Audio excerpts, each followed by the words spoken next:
정보 홍수시대. 여러분께 꼭 필요한 정보만 엄선해 알려드립니다. 근데 이제 의식의 흐름을 곁들인 안녕하세요. SUB 보이는 라디오의 이정우, 박경무입니다. 저희 방송 꼭 필요한 TMI만 알려드립니다를 찾아와 주셔서 감사합니다. 벌써 우리가 2회차를 맞이했는데 대략 한 달 전에 1회차를 송출했잖아요. 네. 그때도 우리 시청자 여러분들께서 우리 두 명의 의식의 흐름을 잘 따라와 주신 것 같아 뿌듯합니다. 네, 오늘도 꼭 필요한 정보만 알려드릴 예정이니까요. 귀 쫑긋 세우시고 따라와 주시면 감사하겠습니다. 그렇게 방송이 나갈 때쯤이면 중간고사 시즌이겠죠. 우리 라디오 듣고 시험 잘 보셔서 여러분들이 꿈에 한 발짝 더 다가설 수 있기를 바랍니다. 네, 경모 씨도 지금 시험 기간이신데 네. 준비 잘 되고 계신가요? 보시다시피 저는 라디오에 열중하느라고 공부하고 있긴 합니다. 아, 네네. 네. 제가 고등학생 때만큼 공부했으면 에이블 파티지 않을까 싶긴 하네요. 저도 그래요. 고등학생 때는 어떻게 그렇게 공부를 했는지 참 모르겠어요. 전국의 모든 수험생 여러분 진심으로 응원합니다. 네. 그러고 보니까 다음 달이면 수능이네요.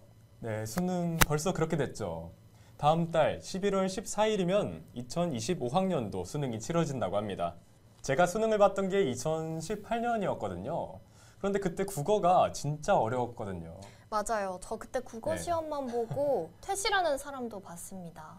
저는 또 국어가 1교시니까 약간 잠도 덜 깬 것 같고 긴장도 되고 게다가 역대급으로 어려우니까 정말 지금 생각만 해도 끔찍하네요. 그렇게 국어를 망쳤던 기억이 있습니다. 그렇죠. 이제 시험이 어려운 건지 내가 당일 컨디션이 안 좋아서 나한테만 어려운 건지 구분하기가 힘드니까요. 저도 그 수능 당일에도 이게 실전이라는 게 좀 실감이 안 났던 것 같은데요. 네. 그때 퇴실하는 사람을 보고 네. 수능이 우리의 인생을 좌우하는 시험이라는 게 좀 실감이 나더라고요. 네, 아무래도 우리의 학창 시절을 초중고 그렇게 다녔던 긴 인생을 한 번에 평가하는 시험이라는 생각이 있다 보니까 긴장이 될 수밖에 없는 것 같습니다. 네. 이렇게 중요한 시험이면 출제하는 것도 되게 신경 쓰고 까다롭게 출제할 것 같지 않나요? 맞아요. 수능 출제위원들도 시험이 끝날 때까지 감금이 된다고 하더라고요. 학생들만 휴대폰을 안 쓰는 게 아니라 출제위원도 그렇게 참아야 되군요. 네. 네, 실제로 수능 한 달 반 전부터 합숙을 진행하면서 우리 수험생 여러분들이 풀 문제를 고심에 만든다고 합니다. 네, 그 수능 문제가 보안이 중요할 수밖에 없잖아요. 네, 그렇죠. 아무래도 유출이 되면은 난리가 나지 않을까 싶습니다. 아무래도 큰 난리가 나겠죠. 네. 그래서 우리 수험생 여러분들은 공부하느라 휴대폰을 못하지만 출제위원분들께서는 보안을 위해서 그렇게 휴대폰을 또 끊고 디지털 디톡스를 하신다고 합니다. 네, 맞아요. 정말 감금과도 비슷한 네. 상황일 것 같은데 저라면 그렇게 못할 것 같아요. 좀 네. 탈출을 시도하지 않을까 싶습니다. 탈출이요? 네. 정우 씨 약간 위험한 발상을 하신 것 같은데 그 출제위원일 때 탈출하고 싶다 그런 건가요? 제가 출제위원이 될 일은 없을 것 같으니 다행입니다. 네. 다행이네요. 네. 정우 씨는 출제위원 말고 다른 쪽에서 노력하시는 걸로. 네, 맞습니다. 네, 근데 저뿐만 아니라 아무래도 네. 갇혀있는 게 편한 사람은 없지 않을까 싶은데요. 그 영화 쇼생크 탈출 아시나요, 혹시? 네, 이름은 들어봤어요. 네, 그 영화는 이 교도소를 탈출하려고 어떻게든 힘쓰는 모습이 잘 담겨있는 영화인데요. 답답함을 싫어하고 이걸 벗어나고자 하는 거는 인간의 본능인 것 같습니다. 네. 그런데 그 인간의 본능인 건 맞는데 그렇다고 탈출이 가능한 교도소 그런 게 있으면 안 되겠죠. 아무래도. 그렇죠. 모든 교도소가 탈출하기 힘들게 설계가 네. 돼 있겠지만 이 미국 샌프란시스코의 알카트라즈 섬에는 알카트라즈 교도소가 있는데요. 그 교도소가 세상에서 가장 유명한 교도소라고 합니다. 네, 바로 어떤 점에서 유명하죠? 탈출하기가 굉장히 어렵다고 하는데요. 이 네. 감옥의 경비도 삼엄하지만 탈출을 하려면 이제 바다를 헤엄쳐서 건너가야 되는데 앞에는 네. 상어가 우글우글 하다고 합니다. 대박이네요. 상어요? 네. 네, 아기 상어도 아니고 그냥 상어가 있는 거죠. 커다란 것들. 네. 그러면 절대로 탈옥은 못 하겠네요. 맞아요. 근데 그럼에도 불구하고 그 교도소를 운영하면서 14명이나 탈옥을 시도를 했다고 합니다. 14명이 시도를 했으면 네. 그중에 성공도 있었나요, 혹시? 성공은 없었던 것 같아요. 근데 참 14명 간도 크죠. 그중에 5명은 아직까지도 행방이 묘연하다고 합니다. 그럼 확실하진 않지만 그분이 성공을 했을 수도 있겠네요. 했을 수도 있죠. 어딘가에 숨어서 살고 계실 수도 있고 이제 상어 밥이 되셨을 수도 있고 그건 모르는 네. 일입니다. 이 알카트라즈 교도소는 많은 영화에 등장하기도 했는데요. 네. 현재는 폐쇄된 상태라고 합니다. 아, 폐쇄가 됐네요, 현재. 네, 왜 무서운 이야기, 상어도 등장하는 그런 무서운 이야기 잘 들었습니다. 그렇죠. 그런데 교도소 하니까 생각난 건데 제가 예전에 책을 읽은 게 하나 있었어요. 네, 어떤 책이죠? 꽤 유명한 책인 것 같은데 빅터 프랭클의 죽음의 수용소에서 아, 네. 네, 그 책을 읽은 적이 있었거든요. 네. 내용이 2차 세계대전 때 억울하게 아우슈비츠 수용소에 수감됐던 한 심리학자 분의 이야기를 담은 겁니다. 네, 일종의 수필이라고도 볼 수 있죠.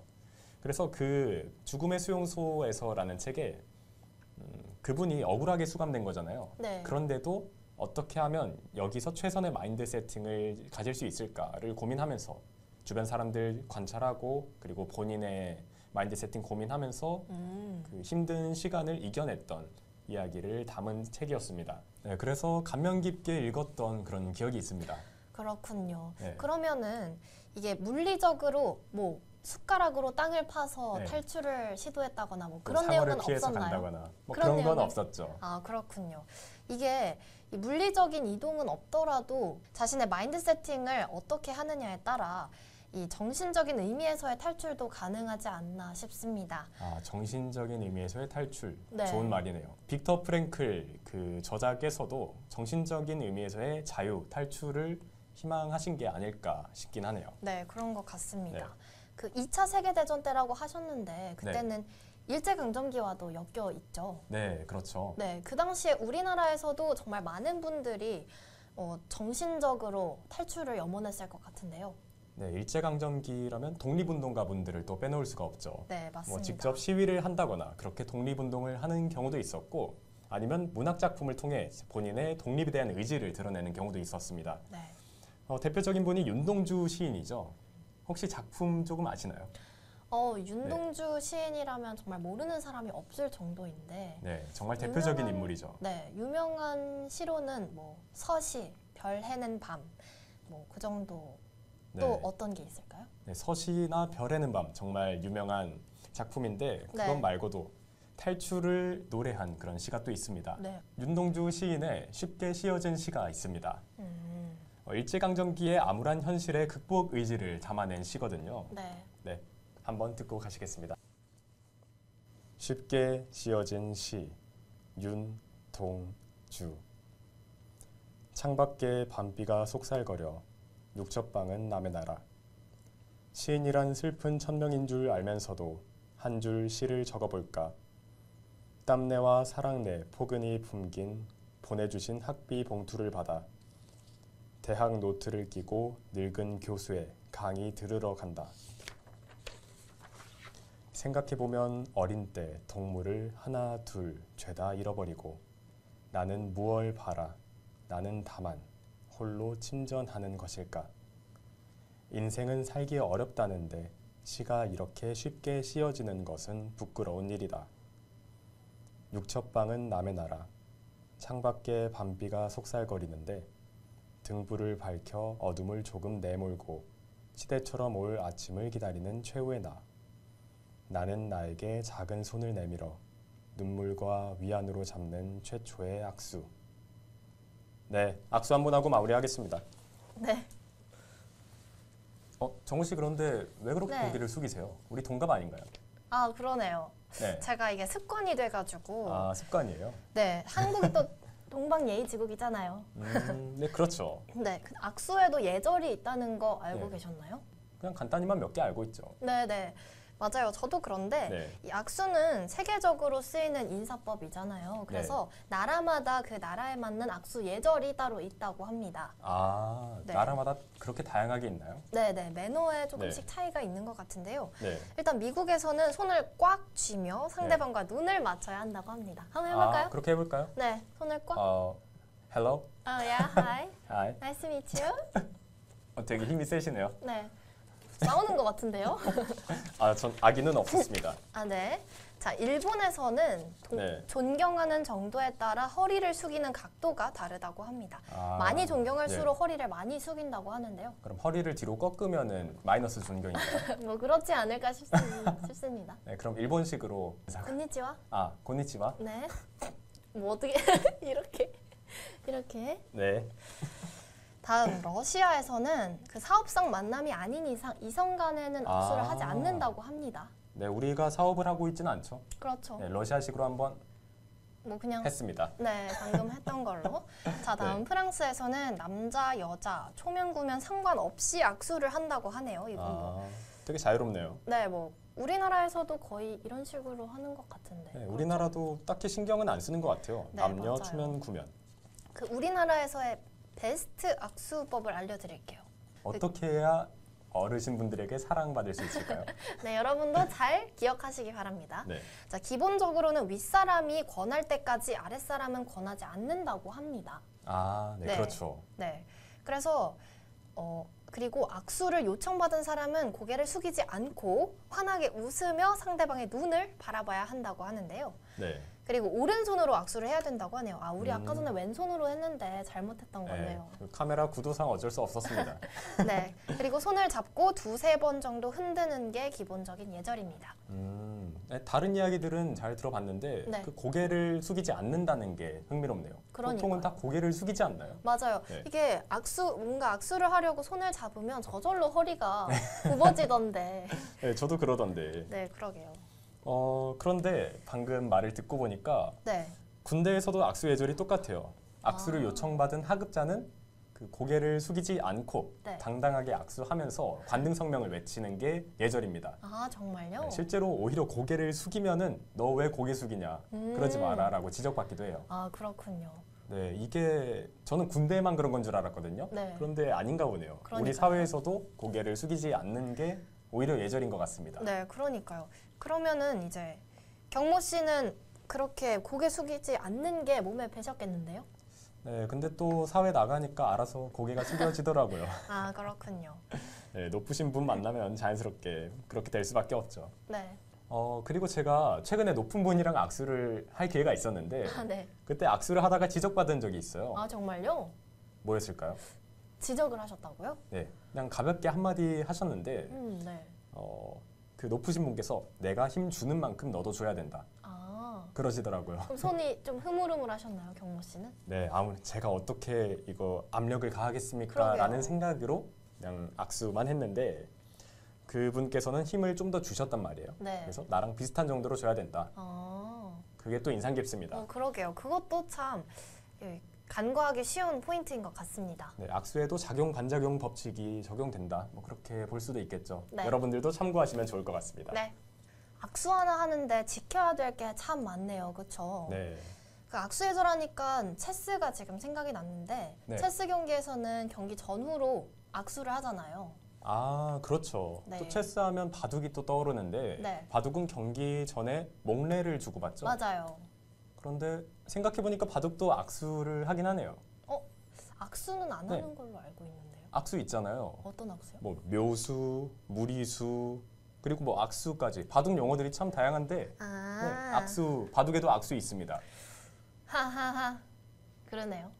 재밌네요. 재밌는 거 맞죠? 네. 왜 그렇게 웃으세요? 알파고세요 혹시?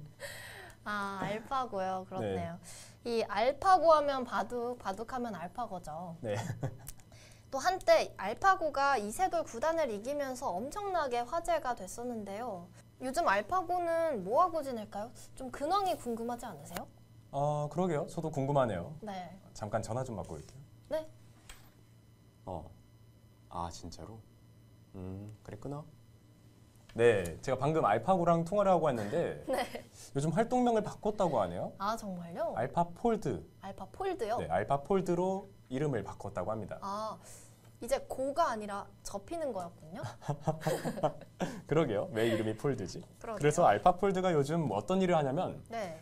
단백질 구조 예측, 음. 그렇게 이어서 신약 개발 등에 쓰이고 있다고 합니다. 아, 바이오 쪽으로 분야를 옮겼군요. 네, 그렇습니다. 네. 그 단백질 구조 예측이 정말 어려운 분야예요. 어느 정도냐면 박사학위 논문 하나가 네. 단백질 구조 예측 그런 주제가 되기도 하거든요. 아, 진짜요? 그런데 우리 알파폴드가 AI로서 잘 활약해 주시다 보니까 네. 그 단백질 구조 예측하거나 신약 개발하는 데 드는 비용, 시간을 무지막지하게 단축해 줬다고 합니다. 그렇구나. 몰랐네요. 네. 그렇게 정말 분야를 기특하네요. 바꿨는지 몰랐어요. 신약 개발하니까 떠오른 건데 네. 만약에 그럼 알파폴드가 조금만 더 빨리 등장을 했다면 우리 코로나도 빨리 네. 대응을 할 수 있지 않았을까요? 네, 뭐 아무래도 그렇겠죠. 우리 알파폴드가 더 빠르게 상용화됐다면 우리가 더 일찍 일상으로 돌아왔을 수도 있습니다. 네. 코로나 시절에 우리가 참 답답했는데 뭐 요즘도 코로나가 유행이긴 하지만 백신도 많이 보급되고 하다 보니 예전만큼의 파급력은 또 아닌 것 같습니다. 지금은 당연해졌지만 코로나 때문에 일상도 많이 변했죠. 맞아요. 대표적인 게 비대면 활동이 증가했던 건데 예전에는 비대면으로 회의를 한다 이런 개념이 참 생소했어요. 그러니까요. 네, 그런데 코로나를 겪으면서 우리도 일하긴 해야 되니까 네. 비대면으로 회의하고 심지어 회의를 넘어서 돌잔치, 종교 행사 아니면 콘서트, 결혼식까지도 비대면으로 하는 경우가 많아졌습니다. 맞아요. 한때 그래서 네. 굉장히 난리가 났었던 것 같아요. 네, 지금도 비대면 회의는 우리 일상에 남아 있는 것 같아요. 맞아요. 우리 그 보이는 라디오 회의도 비대면으로 진행했었잖아요. 네, 비대면으로 많이 했죠. 네. 그리고 또 위생관념에 관련해서도 많이 인식의 네. 변화가 있었던 것 같은데요.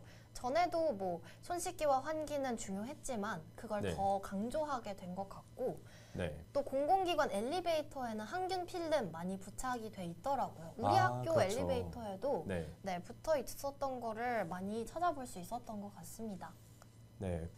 아 그런데 이걸 말 안 했네요. 네, 어떤 마스크. 아, 네, 코로나가 유행하면서 마스크 착용이 되게 일상화됐어요. 그렇네요. 예전 같은 경우에는 안 좋은 거긴 한데 네. 감기 기운이 좀 있어도 마스크를 안 끼고 학교에 오거나 회사 가는 경우가 꽤나 있었잖아요. 네, 마스크를 쓰면 굉장히 시선이 집중됐었죠. 네, 마스크 끼면 와, 저 사람 감기 진짜 심하게 걸렸나 보다 이런 네. 인식이었는데 맞아요. 코로나 이후로는 마스크를 끼고 오면 그냥 가볍게 감기 걸렸나 보다 아니면 그냥 오늘 내 몸을 보호하기 위해서 마스크 꼈나 보다 정도로 좀 더 단순하게 생각하게 되는 것 같아요.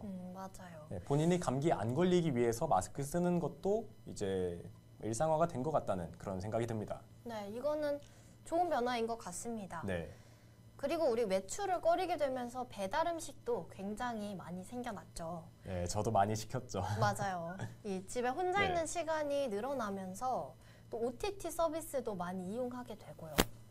정우 씨 혹시 제 일상을 들여다보셨나요?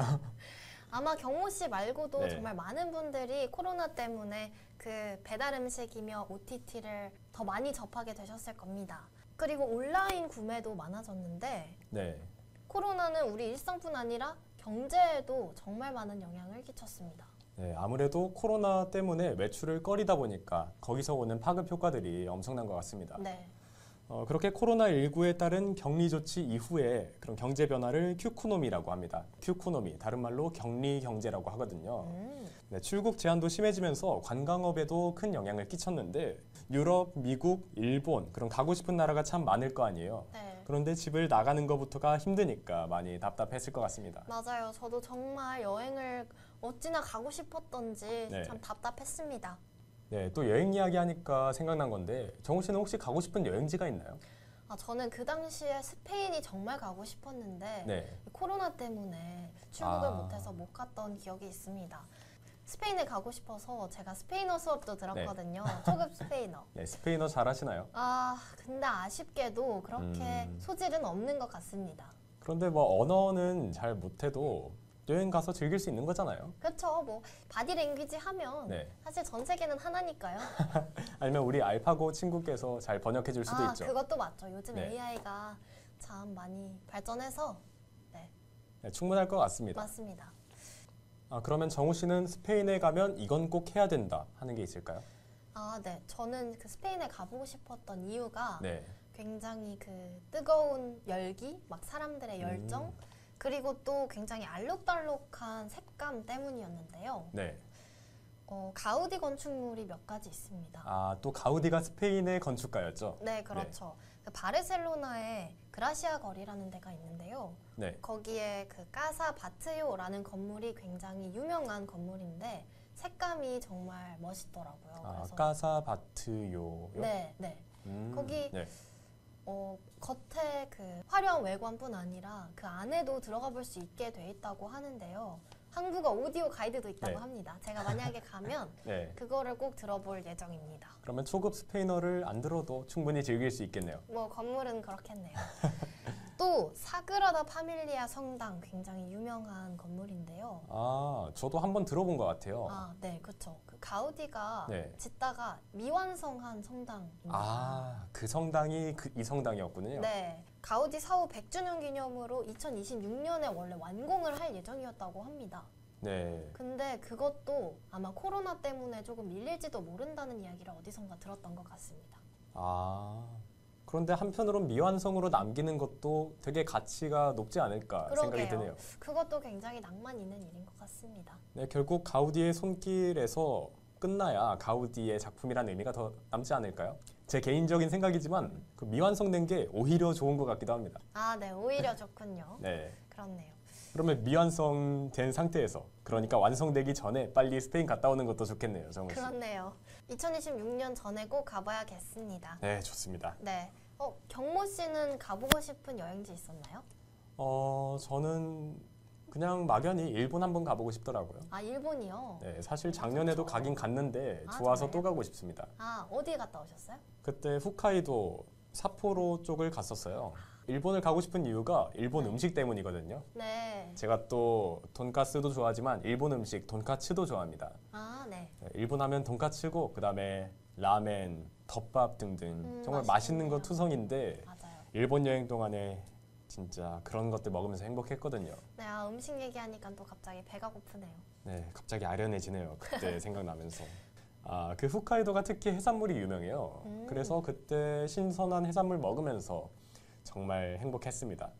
그런데 한편으로는 한국에서의 일식도 꽤나 훌륭한 것 같더라고요. 맞아요. 네, 일본 현지의 음식을 거의 따라잡았지 않았나 싶긴 합니다. 맞아요. 제가 이걸 평가해도 되는지 모르겠어요. 네, 경무 씨 빠른 시일 안에 일본 여행 가실 수 있길 기원하겠습니다. 네, 노력해 보겠습니다. 이제 코로나도 잠잠해졌으니까 정우 씨 스페인 가고 저 일본 가는데 크게 제약은 없겠네요. 맞아요. 자, 우리 중간고사 기간이라 중간고사 얘기에서 시작해서 그 다음에 수능 이야기, 수능을 출제하는 출제위원이 감금된다는 이야기, 네. 그래서 감금에서 파생된 알카트라즈 교도소 이야기도 했었고 또 윤동주 시인의 쉽게 쓰여진 시까지 들어봤었죠. 네, 그렇게 감금을 키워드로 대화를 한번 나눠봤는데 네, 확실히 감금 당한다면 답답할 수밖에 없죠. 그렇죠. 네, 하지만 때로는 그런 불행하고 힘든 순간이 있기 때문에 우리가 행복을 느낄 수 있는 게 아닐까요? 네, 양이 있으면 또 음이 있는 것처럼 어쩌면 당연한 이치이지 않을까 하는 생각이 듭니다. 그렇네요. 또 쉽게 쓰여진 시의 마지막 구절. 네, 눈물과 위안으로 잡는 최초의 악수. 네, 그 구절에서 각 나라별 악수 예절 이야기도 했었고 네. 해외뿐 아니라 또 국내 악수 예절도 잠깐 이야기를 나눴습니다. 네, 악수 예절 관련해서 기강 한번 잡고 갔죠.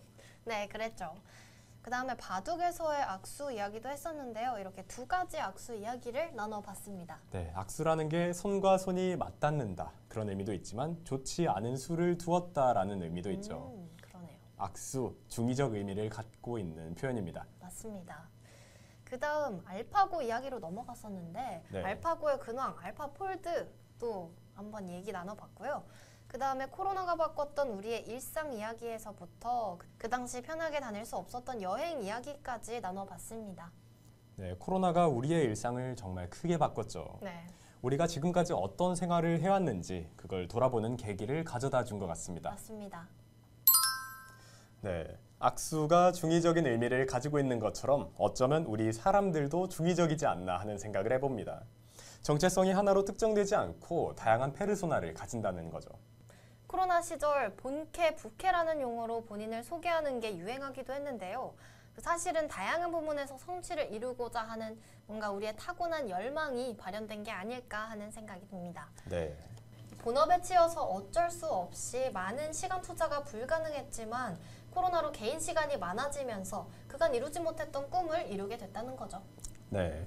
그 코로나 시절이라는 어쩌면 우리 인생에서 마치 감금을 당한 것처럼 그런 답답한 시기가 있었는데 다르게 생각하면 나비가 되기 전에 번데기라는 인고의 과정을 거치는 걸로도 생각해 볼 수 있지 않을까요? 네, 현재 번데기처럼 귀여운 여러분들이 나비가 돼서 훨훨 날 수 있기를 기원합니다. 네, 그리고 우리 방송이 여러분들에게 긍정적인 나비 효과가 되기를 기원하며 우리 방송 마치도록 하겠습니다. 지금까지 꼭 필요한 TMI만 알려드립니다의 박경모, 이정우였습니다. 감사합니다. 감사합니다. 굿.